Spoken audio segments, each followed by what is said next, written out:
అందరికీ నమస్కారం. మీ అందరూ ఆనందం ఈరోజు నాకు ఇంకా మీ అందరి కళ్ళల్లో కలికి ఆనందం కనిపిస్తుంది. ఎంత ఆనందంగా ఉందంటే ఈరోజు ప్రపంచవ్యాప్తంగా కూడా ఈ చెవులకి ఇంకొక మాట వినపడట్లేదు.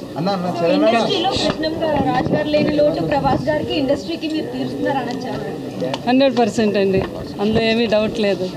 ఎందుకంటే కృష్ణరాజు గారు అందరినీ ఎంత ప్రేమించేవారో, తన అభిమానులు ఎంత సంపాదించుకున్నారో ఆయనకి తెలిసే అయి ఉంటుంది. మళ్ళీ తన తర్వాత తన ఫ్యాన్స్ ఎవరు కూడా ఇబ్బంది పడకుండా ఆయన ఒక అద్భుతమైన ఆయన లాంటి ఒక రెబల్ స్టార్ని మళ్ళీ మీ అందరికీ అందించారు. కృష్ణరాజు గారు అందించారు ఆయన.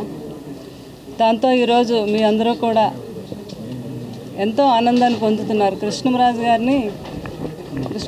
గారు ప్రసన్న గారు అన్నట్టుగా లేరు, ఉన్నారు. దాన్ని మీరు అందరూ కూడా ప్రపంచవ్యాప్తంగా ప్రభాస్ గారిలో చూసుకుంటున్నారు అందరూ. అది నాకు ఆనందంగా ఉంది. చాలా మంది ఫ్యాన్స్ ప్రభాస్ అన్న పెళ్లి కోసం వెయిట్ చేస్తున్నారు మేడం, ఏం చెప్తారు? అంటే ప్రపంచవ్యాప్తంగా ఇప్పుడు మనం ఈ సంబరాలు జరుపుకుంటున్నాం కదా, కల్కి సంబరాలు, అది కూడా జరుగుతుంది. అంతే, దాన్ని అలాగే ఉంచుదాం. అంటే అన్ని ఆనందాలు ఒకేసారి కదా, 1 by 1 మనం సెలబ్రేషన్ చేసుకుంటూ వెళ్దాం అనమాట. ముందు కలికి ఒక సెలబ్రేషన్ జరుపుకుందాము, తర్వాత స్కిప్ చేస్తే కష్టం మేడం. అంటే బాబు ఎన్నో ప్రాజెక్టులు చేస్తున్నారు కదా, అవన్నీ మొన్న కలికి ఈవెంట్లో కూడా చెప్పారు కదా, ఫ్యాన్స్ నేను నిరుత్సాహపరచలేను, వాళ్ళ కోసమే కదా ఇవన్నీ చేస్తున్నాను అని. సో అయితే థ్యాంక్ యూ వెరీ మచ్. మీ అందరూ కూడా ఇంత పెద్ద హిట్ చేశారు మా కలికి.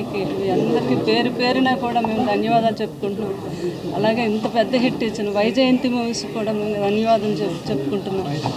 ఇంకా రెబల్ స్టార్ అంటే ఈరోజు ప్రపంచం అంటే ప్రభాస్ అంతే ప్రపంచం అన్నట్టుగా మారుమోగుతుంది. మా రెబల్ స్టార్ ప్రభాస్ గారు ప్రపంచం ఇదంతా.